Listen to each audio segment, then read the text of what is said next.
Have you heard the story of the 7 ladies who lived for 15 years in total isolation on a barren island with nothing but sand? How on earth did they survive in the absence of any resources? Let's travel to the Isle of Sand. You might wonder why. Don't you want to find out the incredible tale of those left there for 15 years? This is the island of Tromelin, once known as the Isle of Sand, whose scenery is as stark and as barren as its name suggests. In 1761, nearly 100 people captured from their homeland were abandoned here, and the majority of them were never seen or heard from again. Sadly, most of them vanished into thin air, their tales lost in the stillness of the island. On July 31st, 1761, after dusk, Jean de Lafargue, the captain of the French vessel Utile, faced a dilemma. 2 of his maps showed different parts of the Indian Ocean, but they did not agree on this particular area. This misunderstanding made everything worse. Captain Jean sailed his ship off the east coast of Madagascar, navigating through the pitch black while battling strong winds blowing at speeds of up to 20 knots. Regretfully, Captain Jean was unable to determine that his ship was not on course without the aid of a map or good visibility. He was forced to navigate on incorrect information because there was no reliable and accurate map on board. Why was Captain Jean in a hurry? Don't you think the sensible thing is that Captain Jean would have been to slow down and wait for daybreak? With a crew of more than 140 men, his mission was to sail to Madagascar from the Isle of France, present-day Mauritius, to deliver a consignment of rice and cattle. Sand mining on North Stradbroke Island will cease within weeks. The riches have been dug from the vast sandy island for 70 years, employing hundreds at a time. The ship was supposed to be back on the Isle of France soon, but Captain Jean had a secret detour in store. While the payment for beef and rice would be good, he had a bigger idea. Instead of heading straight back, he wanted to stop at Rodriguez Island, a place only he and his crew knew about. There, he planned to unload some extra cargo before returning to the Isle of France with the supplies he was supposed to bring. It was a risky plan, but Captain Jean was willing to take the chance for a bigger reward. What's kept below decks in the cargo hold? 160 native Malagasy people, including men, women, and children. When they got to Rodriguez Island, Captain Jean planned to sell them. He anticipated making significantly more money from this human cargo than from the rice and beef combined. He had been looking forward to arriving at the island since the Malagasy were forced aboard. In 1761, selling people was a big deal because the governor banned it. So, besides making money, it was also illegal. Captain Jean felt the weight of these factors as he made decisions. While he struggled to determine their location, the crew followed his orders to keep the ship on course. For Captain Jean, waiting for daylight wasn't even an option. If only Captain Jean had exercised a bit more patience and waited until dawn, he would have spotted the tiny island directly ahead. Interestingly, it wasn't primarily the island itself that was the main threat, rather the reef that surrounded it, lurking just below the water's surface. After the ship struck this reef due to turbulence in the Indian Ocean, Captain Jean personally witnessed how sturdy it was. The collision proved disastrous for the ship right away. The vessel was submerged in minutes as the hull broke apart and water began to pour in. Captain Jean and the majority of his crew made the decision to abandon ship and swim to the relative safety of the nearby island. However, despite their best efforts, 18 of the men drowned when they were carried away by the storm-tossed sea. Tragically, a significant number of the Malagasy and the cargo had no way to escape the flooding waters. Those who were able to escape did so through the hole the reef had created. As the ship rapidly sank, nearly half of the Malagasy remained trapped in the cargo compartment with no way out. After losing their ship, the whole extent of their crisis became evident with the rising light. Following the accident, more than 120 crew members and between 60 and 80 Madagascar nationals made it to safety on shore. They were feeling happy that they were safe. Was this truly an escape or a trap? I'll reveal it in a moment. As morning broke and the survivors surveyed their surroundings, a sinking feeling surely washed over them. Their happiness was short-lived, as they soon discovered that they were stranded on an island that was then known as the Isle of Sand. The Isle of Sand was the last place anyone would want to be stranded. France discovered it in the 1720s, and it is located in the wide Indian Ocean, around 280 miles east of Madagascar and 300 miles northwest of Reunion Island. The island, once a volcano, eroded over millions of years, perhaps even longer, leaving very little of it above water.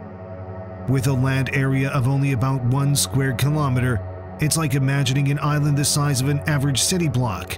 But that's not all. Its highest point is just 23 feet or 7 meters above sea level, making it impossible to spot any ships in the distance. Normally, on an island with trees, this wouldn't be an issue, but the Isle of Sand was true to its name, bare and barren. Actually, there wasn't much vegetation on the island, apart from a few blades of grass and some small shrubs barely reaching knee height. With so few plants, there weren't many animals either. Although there were fish on the adjacent reefs, fishing was difficult because of these reefs. You might be wondering where they found food in such desolate surroundings. The only easily accessible food sources were the seabirds that arrived on the island and the turtles that came up to shore. The island, which is located slightly south of the equator, has a mild tropical climate. Still, the majority of the year on the island is extremely hot and muggy due to the lack of trees or shade. The average temperature just slightly drops below 80 degrees Fahrenheit or 27 degrees Celsius in July and August. The continuous heat of the sun makes it unbearably hot for the rest of the year. The island is windy, even on the most pleasant days, because of its size and lack of shelter. During the summer months, violent cyclones and tropical storms are common, bringing heavy rainfall. This is crucial for anyone planning to stay on the island, as it lacks a source of fresh water. Do you know what happens when faced with the double blow of losing out on a big payday and being caught up in illegal activities? Here's an example. Captain Jean's actions got increasingly unpredictable as soon as he and the other survivors washed ashore on the island. It was already too much to handle the tension of being lost in the Indian Ocean and smuggling the Malagasy. Now, not only would he miss out on the big payday he had hoped for, but he also couldn't sweep his illegal activity under the rug. If, and it was a big if, Captain Jean were rescued from the island, he would have to face the governor of the Isle of France. Captain Jean's behavior deviated from reality as the weight of these approaching consequences became too much for him to bear. It seems as though he had a momentary breakdown or a breakup that altered him irrevocably. His crew was forced to remove him from his captaincy due to his unstable mental state.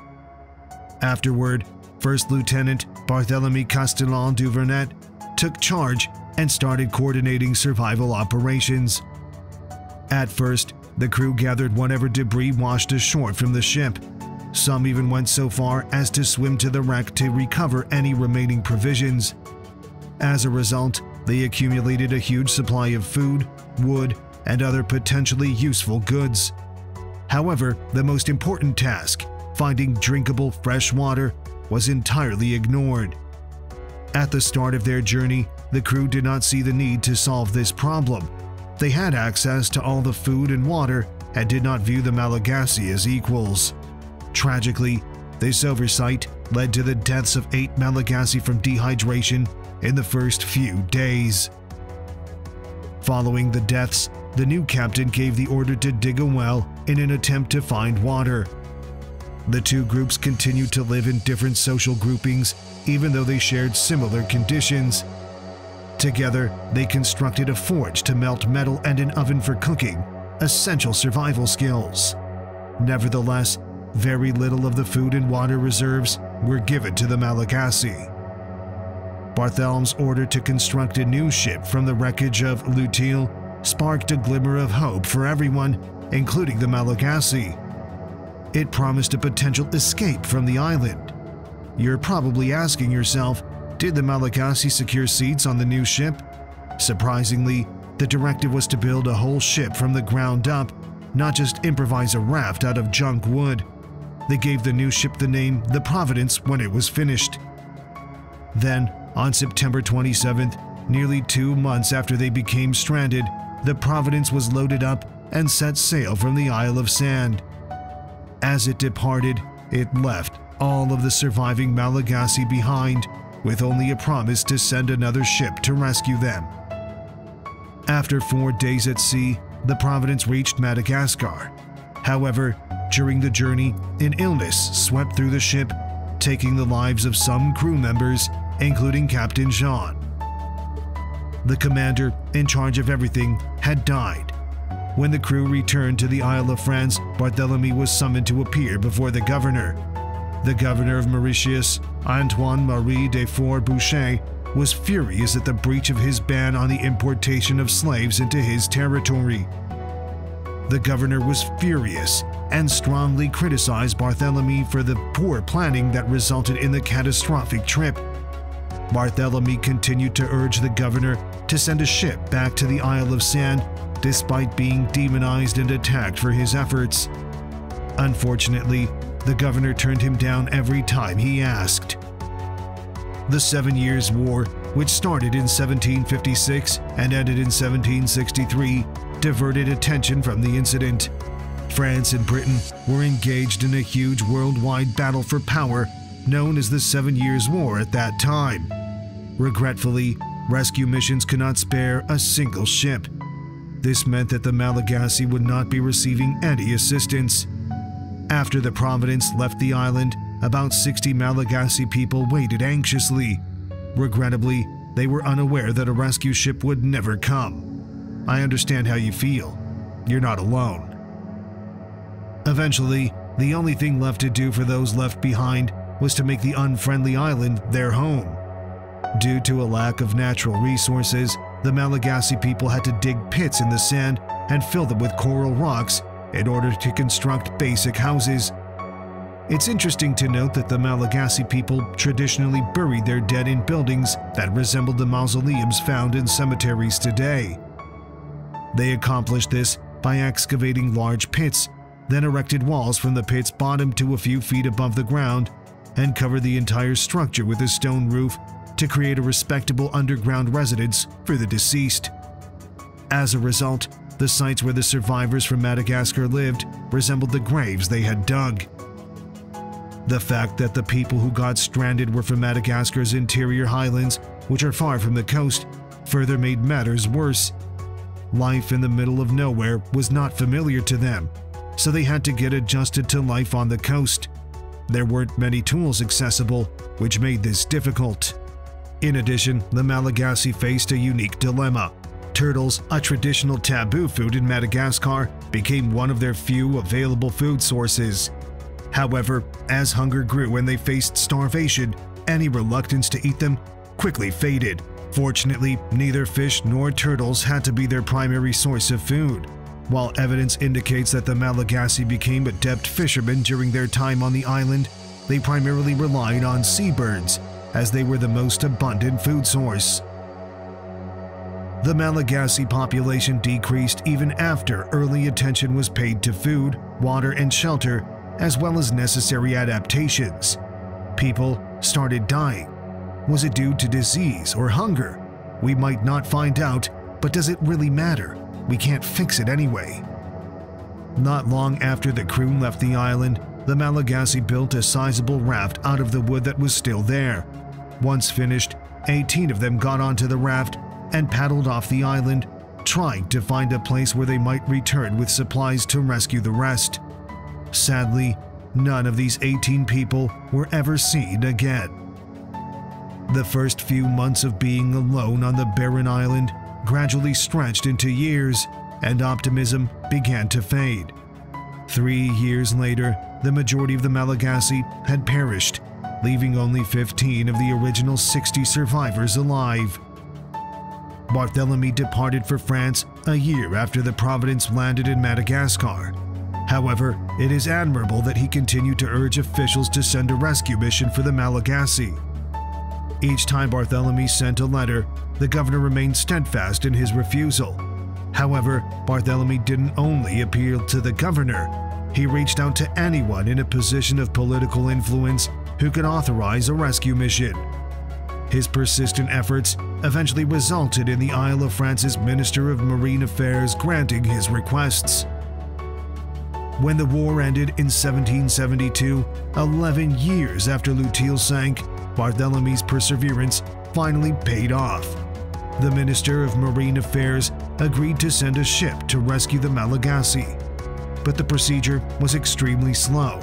3 more years passed before a ship even left the port for the Isle of Sand. Rescue operations were slow, even after Barthélemy involved the French media, and there were claims of a passing ship sighting in 1773.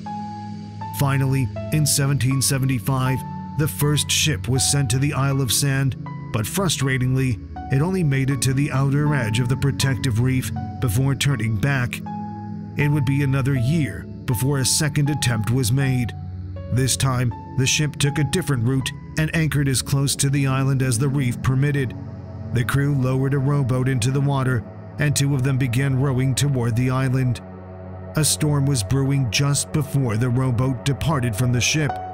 This tragedy served as more proof of how dangerous the reef is. Rough waves threw the rowboat into the reef, shattering it into pieces and sending the 2 sailors into the water. One of the men swam back to the ship while the other swam to shore. He then witnessed his ship raising its anchor and leaving him stranded there. Afterward, the stranded crew member integrated into the small community of Malagasy and later spearheaded another project to construct a raft.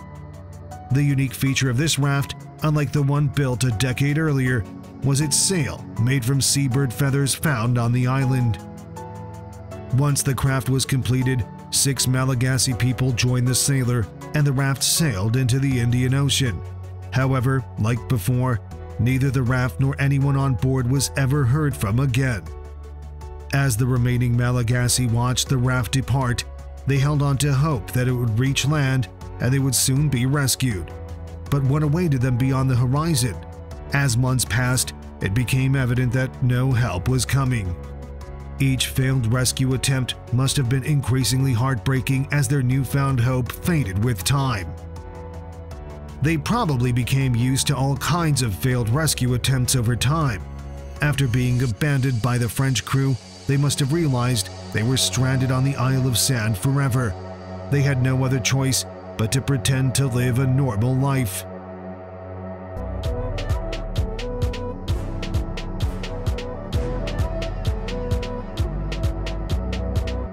But on November 29, 1776, everything changed for them. On that particular day, Captain Jacques-Marie Boudin de Trombelin's small French warship, the Dauphin, arrived at the island. What he and his team found was really shocking. 7 ladies remained among the 60 to 80 Malagasy who survived the shipwreck. One of them held an 8-month-old baby born on the island, while the others wore clothes made from braided seabird feathers. Captain Jacques surveyed the conditions the Malagasy had been living in and could hardly believe his eyes. He observed a shed built of coral stones used to store food and little buildings grouped together. They even succeeded in building a little watchtower to keep an eye out for ships.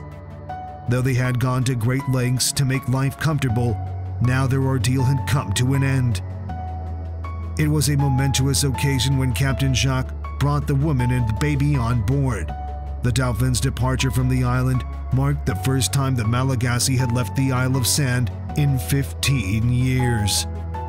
The new governor, who greeted the women with great affection, brought them to the Isle of France. He declared them free and planned to send them back to Madagascar. But surprisingly, they said no. Why? Maybe they feared another shipwreck, or maybe something else. Whatever the reason, the governor respected their choice and granted them citizenship on the Isle of France instead. The governor welcomed the baby, his mother, and his grandmother into his home, treating them like family. He gave them new names and baptized them, officially making them part of his family. Nobody is really sure what happened to the other survivors after that when they made their way to the Isle of France, and that's pretty much the end of the story. However, because Captain Jacques was instrumental in saving Madagascar, the Isle of Sand was renamed Tromelin Island in his honor, a name that it proudly retains to this day. The little sandy island still sits in the middle of the Indian Ocean.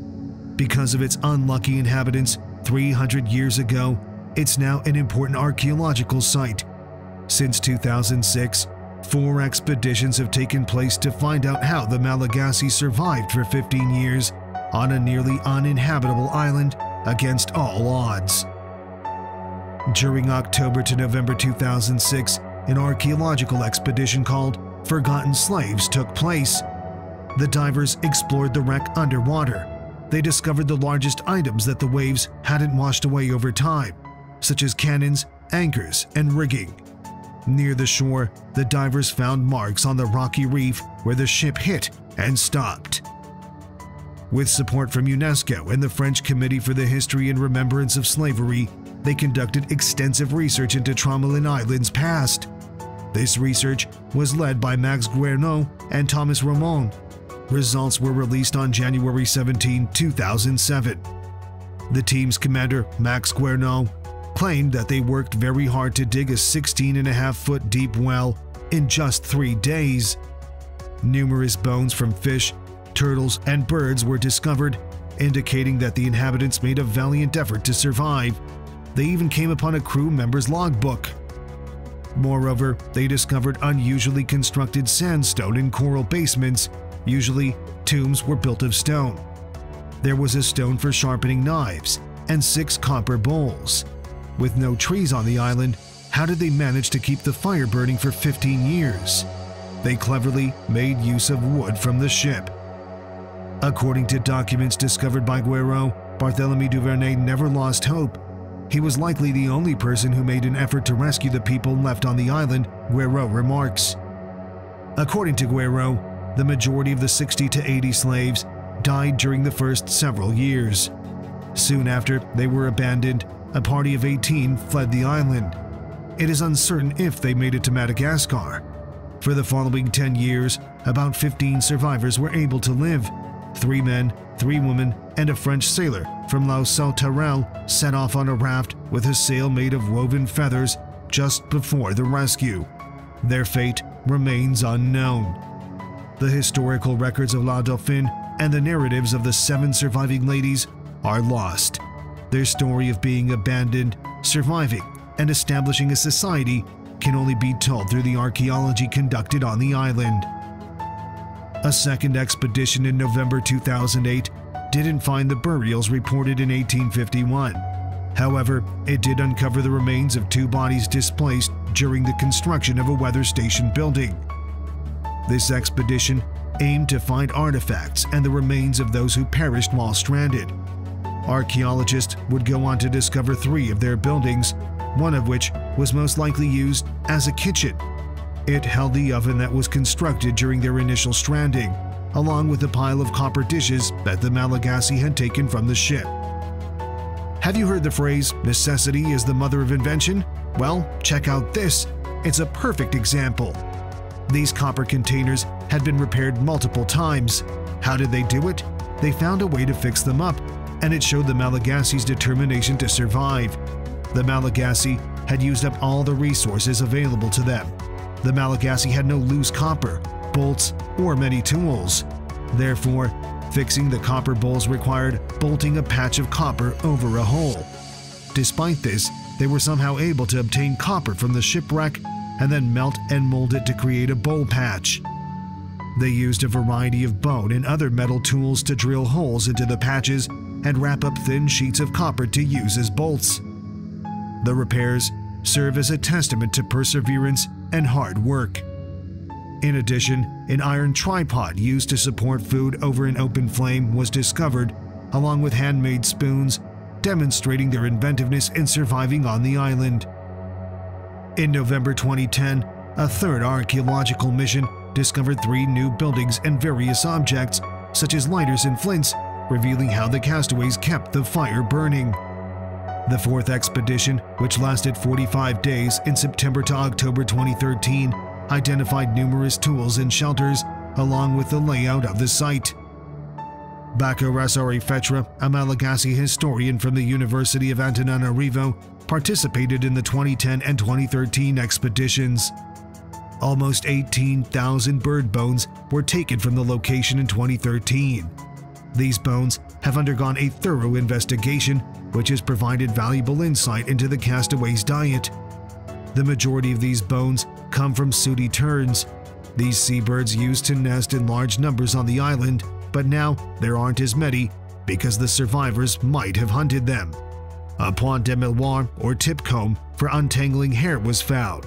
Additionally, a few small pieces of copper jewelry, including a ring, a couple of bracelets, and a 17th century Portuguese coin that might have been used as a pendant, were also discovered. The hair of slaves was often cropped short, but the castaways would have had the opportunity to grow their hair out again. Rasarifetra goes on to say that a man would typically build a point de miroir for the woman he loved. These small personal artifacts imply that the castaways realized at some point during their stay that there would be no rescue. They understood they would have to establish communities and live on the island. They started living a normal life after they have outlived their period of tight survival, according to Guerreau. Where are the remains of the people who died on the island? One big mystery still baffles researchers.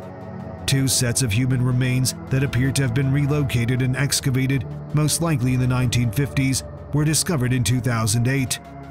Despite thorough searching, they haven't found any more. It's possible the graves were disturbed or covered up during the construction of the weather station. There is yet another theory. When Olivier Levasseur, also called Labus, was executed in 1730, it is said he left behind a secret message. This message was said to hold the key to the location of the hidden treasure. Perhaps many years later, when workers were building the weather station, they thought the coral buildings were a pirate hideout. They might have dug through them, looking for treasure, throwing away whatever they found, even human bones. This theory gains weight when we consider the 6 structures found by archaeologists from 2010 to 2013. These structures were bare. There were no artifacts. The archaeologists feel like they hit the jackpot because they stumbled upon 2 houses that were still stocked with materials inside. Thomas Ramon, an INRAP archaeologist who worked on Tromelin throughout every field season, believes that under the present buildings there are likely many more structures. He states, "We have only a very partial picture of this set." The way the castaways built their shelters on the island tells us a lot about their lives and what they went through. They couldn't use the same materials as back home in Madagascar, so they had to use what they could find on Tromelin. The buildings they made were different from Malagasy homes, but similar to burial sites. It is fascinating to comprehend from a psychological standpoint, according to Guerreau. The people decided what they thought to be tombs. They had to face not just physical challenges, but also cultural differences and taboos. According to Rasarifetra, the land belongs to the spirits and ancestors in Malagasy belief. The act of archaeology awakens the earth to deliver the past. Rasarifetra planned a ceremony to mark the beginning of the 2013 season with this in mind. She begged her ancestors for permission to allow the scientists to excavate on their land, explaining that their goal was understanding rather than destruction. In the northeast corner of the site, where ancestors typically reside, she poured a small amount of rum into the sand. Each team member then took a sip. The findings revealed that the Malagasy people not only formed a little community on the lonely island, but also overcame some of the worst conditions imaginable. The details of the 15 years the Malagasy people spent on Tromelin Island have vanished from historical records. Every victim was interviewed several times, but no documentation of the specifics of their first-hand accounts has ever been found. Thank you for joining us, and if you found this story captivating, be sure to hit the like button and spread the word by sharing this video with others. And always remember that the human spirit can weather any storm and emerge stronger on the other side.